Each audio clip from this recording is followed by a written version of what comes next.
Hello बच्चों, कंचन Prabha classes में आपका स्वागत है। तो मैंने आप लोगों के सामने पिछला वीडियो दिया था क्लास 8 के लिए चैप्टर 1 भारतीय संविधान। तो उस चैप्टर में मैंने भारतीय संविधान क्या है ये इसकी चर्चा की थी और इस वीडियो में मैं बताने जा रही हूँ संविधान के बुनियादी मूल्य क्या है। बुनियादी मूल्य क्या है ये मैं इस वीडियो में बताऊंगी, लेकिन आप लोग मेरे वीडियो को पूरा देखिए। देखने के बाद अगर पसंद आए लाइक और सब्सक्राइब जरूर करें। तो चलिए हम लोग आज के वीडियो को शुरू करते हैं। आज का क्लास है सिविक्स अध्याय 1 भारतीय संविधान क्लास 8 के लिए संविधान के बुनियादी मूल्य। संविधान के बुनियादी मूल्य, बुनियादी मूल्य क्या होता है पहले ये जानेंगे हम कि बुनियादी मूल्य क्या होता है।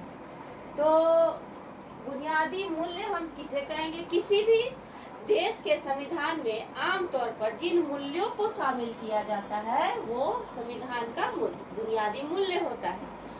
वे ऐसे मूल्य होते हैं जो देश के समाजों के आदर्श रहे होते हैं और उन लोगों की जिंदगियों को खुशहाल बनाने में सहायक होते हैं। यानी कि संविधान में वही सारी बातें हो सकती है जो वहाँ की जनता के लिए लाभदायक होती है, जनता को खुशहाल रख सकती है, जनता के हित में होती है, तो वही बुनियादी मूल्य कहलाती है।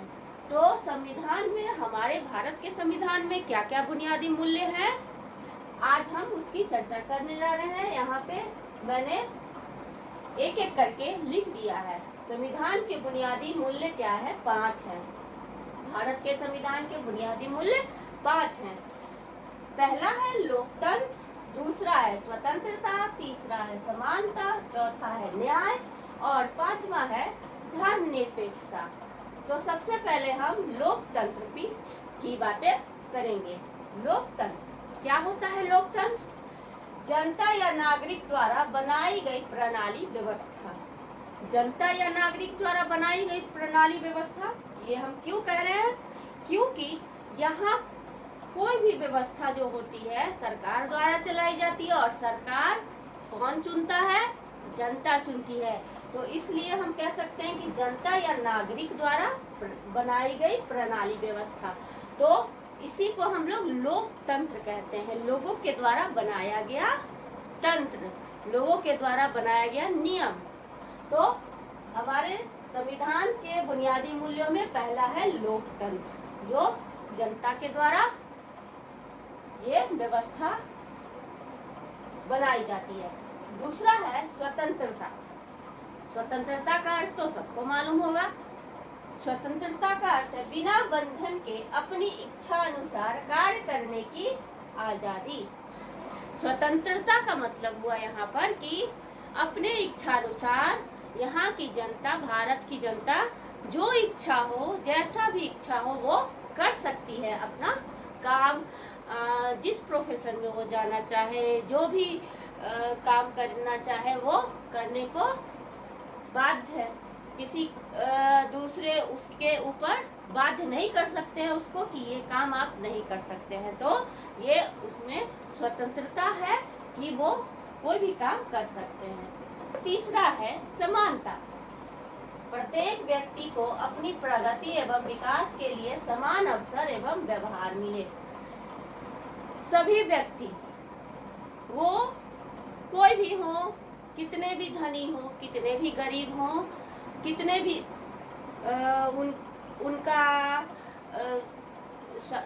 किसी भी जगह उनकी ख्याति हो, या फिर वो विकलांग हो, या फिर वो किसी भी जाति के हो, या वो देखने में जैसे भी हो, किसी भी तरह के लोग हैं, तो उनको अपनी प्रगति और विकास के लिए समान अवसर और व्यवहार होना चाहिए। जैसे हम लोग देखते हैं ना कि हमारे क्लास में क्या होता है कि कुछ ऐसे भी बच्चे होते हैं जो देख नहीं सकते हैं ठीक से, जो चल नहीं सकते हैं, जो व्हील चेयर पे बैठ के स्कूल आते हैं, लेकिन उन लोग के लिए भी पढ़ाई उतनी ही जरूरी है जितना आपके लिए होता है। तो यही समानता है कि वो भी पढ़ाई करें, वो भी कुछ बने, आगे बढ़े और अपना विकास कर सकते हैं। तो इस तरह यहाँ भारत में इसकी समानता है कि कोई भी व्यक्ति अपने विकास के लिए कुछ भी कर सकता है। न्याय, चौथा है न्याय। समाज के पिछड़े हुए वर्गों को समाज के बाकी वर्गों के बराबर खड़े करने की कोशिश, ये न्याय है। अगर कोई व्यक्ति है वो पढ़ने में बहुत अच्छा है लेकिन उसके पास अगर आर्थिक स्थिति उसकी ठीक नहीं है तो क्या होता है, वो विद्यालय के बहुत सारी चीज़ें होती है जो वो नहीं खरीद सकता, उस पुस्तकें नहीं खरीद सकता है। सरकार तो अभी वैसे इसकी व्यवस्था कर रही है लेकिन और भी चीज़ें जो होती है वो नहीं कर पाता है। और एक ऐसा बच्चा है जिसकी आर्थिक स्थिति ठीक है तो वो सब कुछ कर लेता है। तो इसीलिए संविधान के बुनियादी मूल्य में न्याय को डाला गया है ताकि किसी भी व्यक्ति को उसके वो पिछड़ा नहीं रहे, वो नीचे नहीं रहे, वो भरण पोषण, उनके खाने पीने की व्यवस्था इतनी हो जाए कि वो अपना जीवन खुशहाल से बिता सके। तो इसके लिए उसे न्याय मिले। अगला है धर्मनिरपेक्षता। सभी लोगों को अपनी धार्मिक मान्यताओं व तौर तरीकों को अपनाने की आज़ादी। धर्मनिरपेक्षता यानी कि किसी भी धर्म के लोग हैं अगर भारत में तो उनको अपने धर्मों को अपनाने की पूरी आज़ादी है।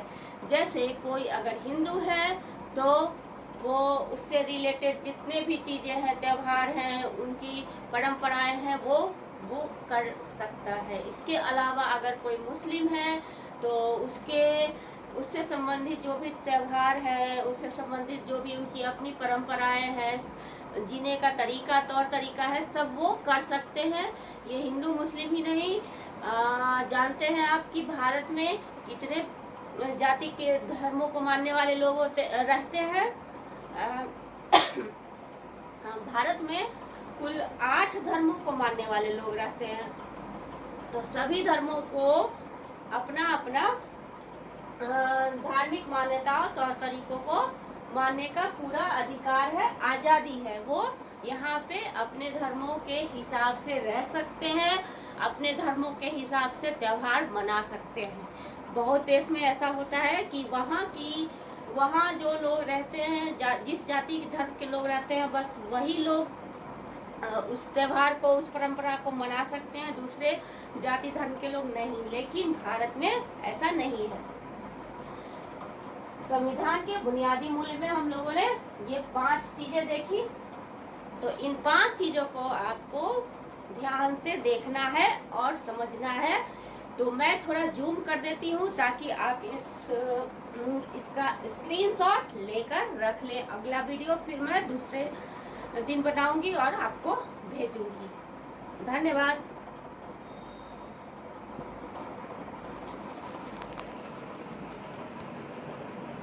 इस तरह आप लोग स्क्रीनशॉट इसका लेकर रख लें। ठीक है बच्चों, बाय बाय।